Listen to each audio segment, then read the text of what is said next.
What's going on, everybody? Welcome back to the Uncaged podcast. If you don't know, this channel is all about the journey to the top 1%. And how do we get there? It's by becoming 1% better daily.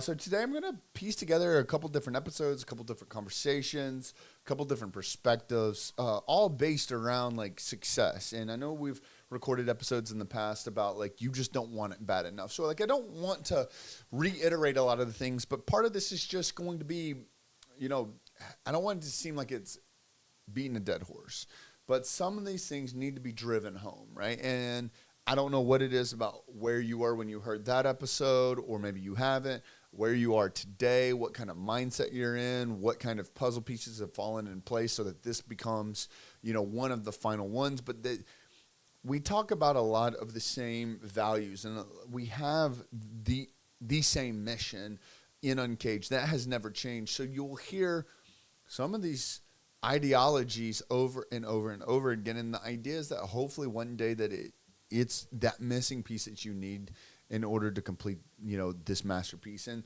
so if you've heard me say it once, you've heard me say it 1,000 times. A Rob Dyrdek quote that I heard that just has stuck with me ever since is, the more specific you can be about something, the more successful you will be at it. And I just mentioned that on literally a podcast interview I was on less than an hour ago. And I wanted to come and share some of these conversations with you because I get to talk to men all day, every day. So I'm at an advantage. I get to see what other people are struggling with.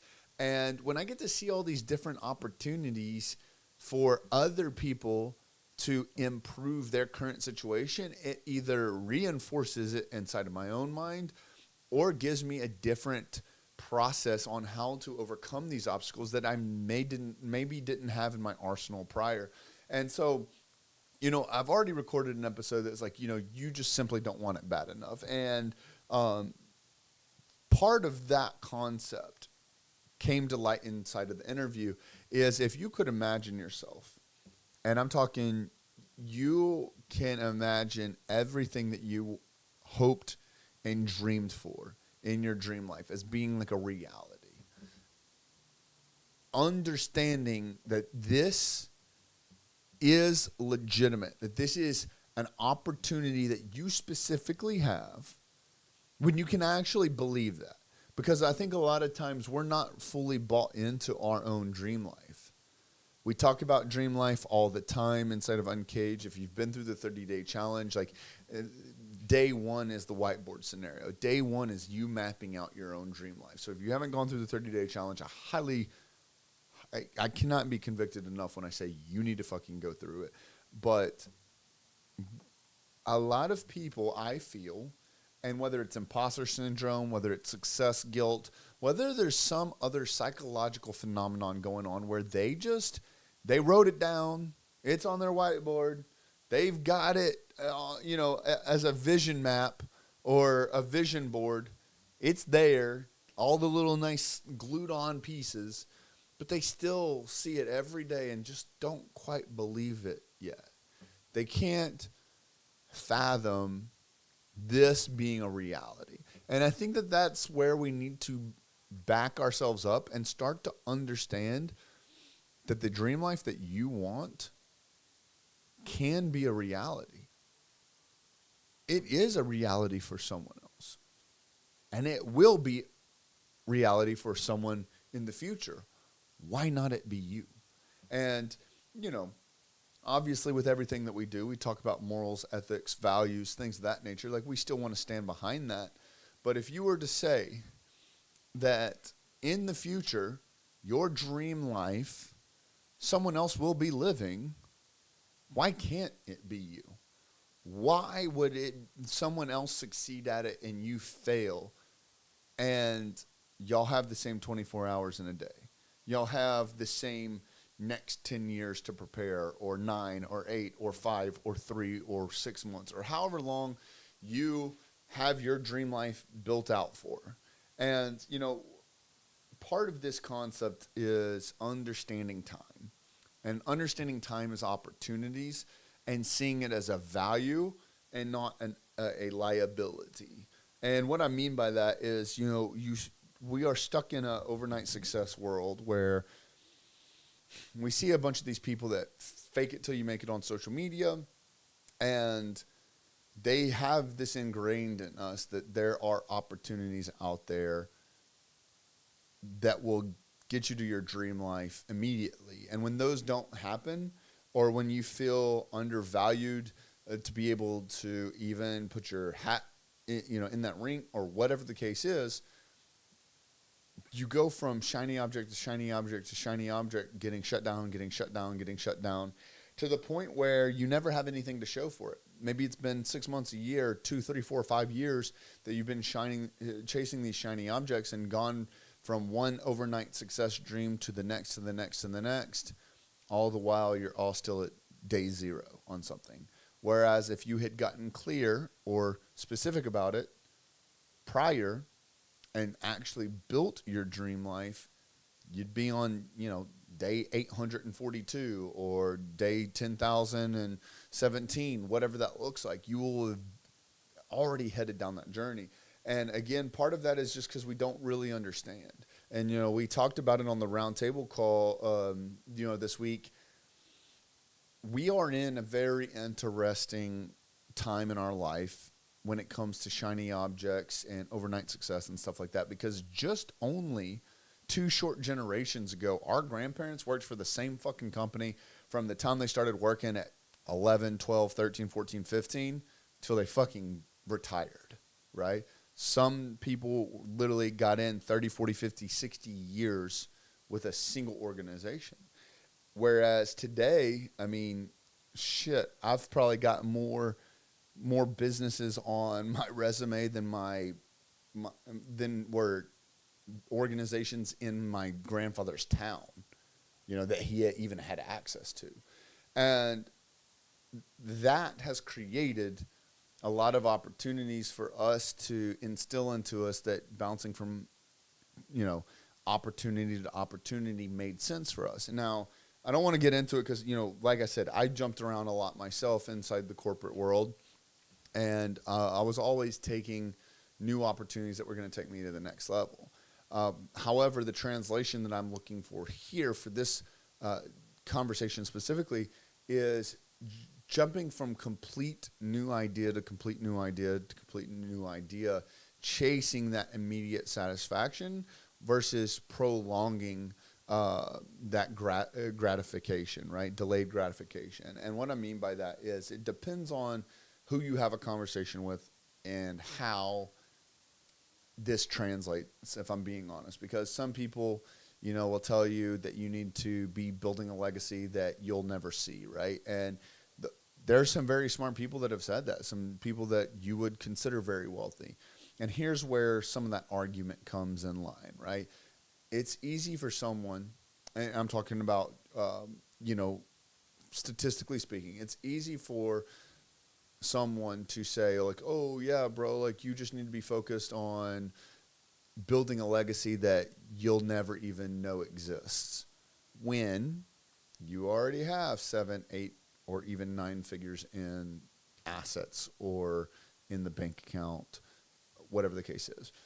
So a lot of people get turned off behind that, right? For example, Alex Hormozy talks a lot about the further you can put out this idea that you need to be rewarded for the work that you're doing, the more you'll be rewarded for it, right? And so one of the things that he's talked about is, putting in effort and work that he'll never eventually see. And a lot of people will say, well, yeah, when you're worth what he's worth, it's easy to say that. Same thing, Bobby Castro, he's been an expert speaker for the guys in Uncaged. Dude took, I think it was like $750 to build a company and ended up exiting it with over 1,200 employees for over $1 billion. And this gentleman has actually been recording a 100-year legacy documentary, like a full-blown production, shooting a full documentary on his family that the world will never see. It is for his family and his family alone to continue building on top of the wealth that he had created. So we're talking about great-great-grandkids that will have access to information that he'll never even meet. And Okay, cool. This dude's got a B behind his name. Like it's a lot of times I feel like we eliminate ourselves from these opportunities because we see these people so far out of reach. Whereas if we look at what they've accomplished and how they've accomplished it and recognize that they've given us a cheat sheet to not only acquire what they did, but to do it sooner, it starts to change the game. Now, again, there is delayed gratification that comes to this, but you have to find the level of delayed gratification that works for you, because there is obviously, clearly, levels to this shit. If you are currently living paycheck to paycheck, sorry, let's just be honest, you can't just put all your eggs in some basket that you'll never see. That does not work for you. And so what we have to do is start to comprehend what our pain threshold is on delayed gratification. And we have to be logical about it. Of course, there's going to be some emotional things that come up. It's very, very difficult to think about some of the processes that need to be put into place in order to put a fuck ton of work into something that maybe only comes to fruition a couple of times a year. For example, and let me explain the process here. Because when I first broke into the private sector and started my own organization, first out, I created my marketing agency, and we grew it. We doubled year over year over year. And, year one, it was just me. I was owner. I was operator. I was in the day-to-day. I was working in the business. I was working on the business. Like, it was just fucking me. And then we added our first full-time employee, and then we started scaling. And then, we worked our way all the way up to 13 full-time employees. And from there, we went from my focus point on how do we pay bills. When we launched our organization, I walked away from $150,000 a year, corporate America role to chase us full-time. And my only focus at the time was to pay our bills, which at the time was only $3,500 a month. So we had this very limited mindset on how do I make $3,500 a month. Now, obviously, for those of you who know our story, we did, we ended up doing about $361,000 that year, and I think we took home $147,000, right? So it was much, much better than we expected. But as we grew that organization year over year, just only 2 short years later, I went from being in a limited mindset of I only want to pay bills. Like, obviously I wanted more, but that was where my mind was like, if I could at least pay our bills and work from home, spend my time with, a new wife and a newborn, that would have been considered successful for me. But then success started to change. The goal lines kept getting pushed back. And what was happening is the further we put the goal lines back, the bigger the rewards were. So it eventually got to the point to where by the end of that organization's lifetime with us is I only needed to close a deal once every 5 or 6 months, because that one deal that I closed would net us $100,000 to our bottom line. So you close 2 deals a year, that's an extra $200,000 towards profit and owner's compensations. And so as we start to pay attention to this, and as we started to see that the further that we could not only push the goal line back, but it bought us the ability to further reinforce the relationships that we had with the people that we were working with, which was the true value of the organization, because it was counterintuitive to me at the time to tell people this. I did it anyways. But when people would come to me and say, hey, man, what's the best type of marketing there is? Relationships. The strength in what your ability to sell is directly attached to the ability to create meaningful relationships with the people that you're talking to. And I say sell, and that goes to anything in life. If you want to sell your wife on an idea, how well is that relationship built? That will directly be reinforced by the level of ask that you can ask from that woman. So I don't care if that's, in your personal life, in your professional life. I don't care if that's with clients. I don't care if that's employees. You name it.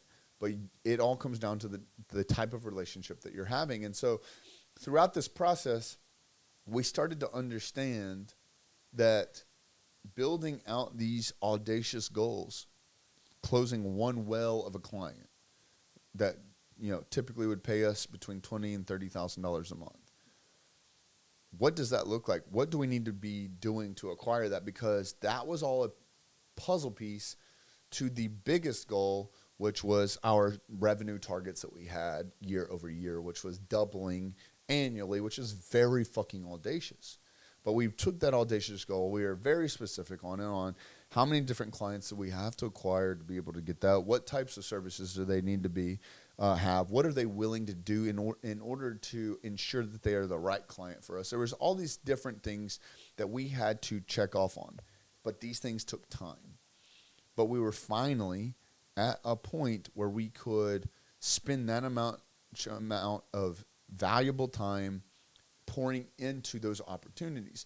And so I say all this to say that as a direct reflection in our own lives, both personally and professionally, we found that the further you could delay gratitude, and let me rephrase here, I explain it in another episode coming up, but it's a piece of delaying gratification to the sense that you have to understand the specific game that you're playing right here, right now, as far as what we are working towards, the audacious goal that we are working towards. And in that example, I explained, our 10-year goal for my family and I, which our personal goals as an entrepreneur then translates over into our professional goals, being out 10 years, right? But with that mindset is we have to take into consideration Parkinson's law, which basically states that whatever time constraints you attach to something will directly reflect on how long or short amount of time it takes you to accomplish that. So we then break down these audacious goals into bite-sized pieces, which we call sprints, and then we reverse engineer what needs to be done in order for a sprint to become successful. And then it's on the chopping block, critical task after critical task after critical task, day after day after day, week after week after week, month after month after month, quarter after quarter after quarter, year after year after year. And what that beautiful process gets to present for you is then you start to get excited when you think about length of time. You get excited when prior I would see a revenue goal, and I would see it where it's so far in the distance that it was hard for me to even fathom, which is part of what we talked about earlier, is some of these people just aren't really truly bought into the dream that they have as being able to be a reality. When I caught myself in some of these mindsets, I could see reality slipping away from me.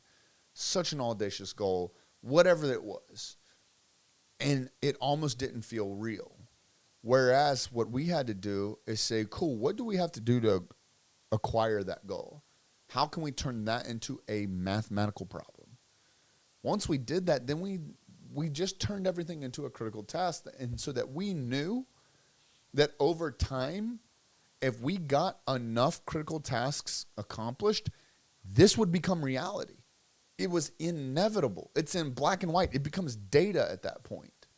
And so a lot of us, when we see something way off in the distance, it's like frustrating because it's like, man, it's part of my future that has nothing to do with my now.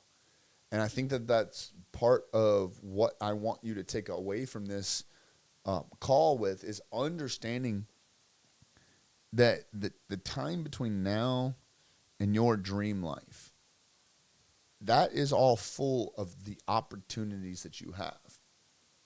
And it becomes your responsibility to dictate where you are and where you want to go and whether or not those tasks get accomplished.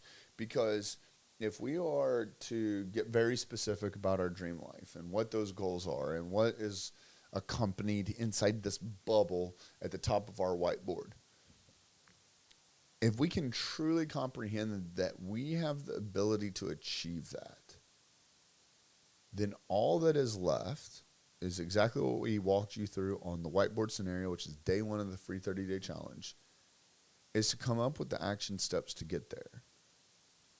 And now, once we start down that path,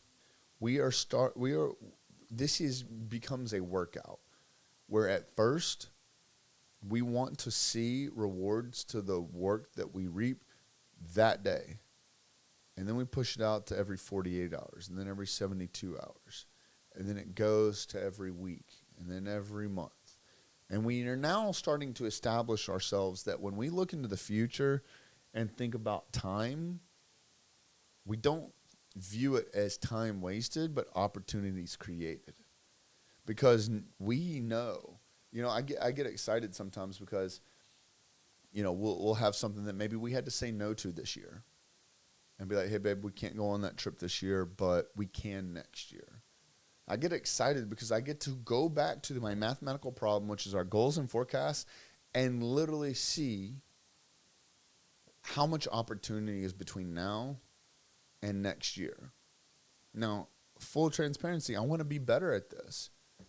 A year out is where my strengths kind of start to deplete because you get caught between enjoying life and the time that you're living it now and also building a legacy for your future.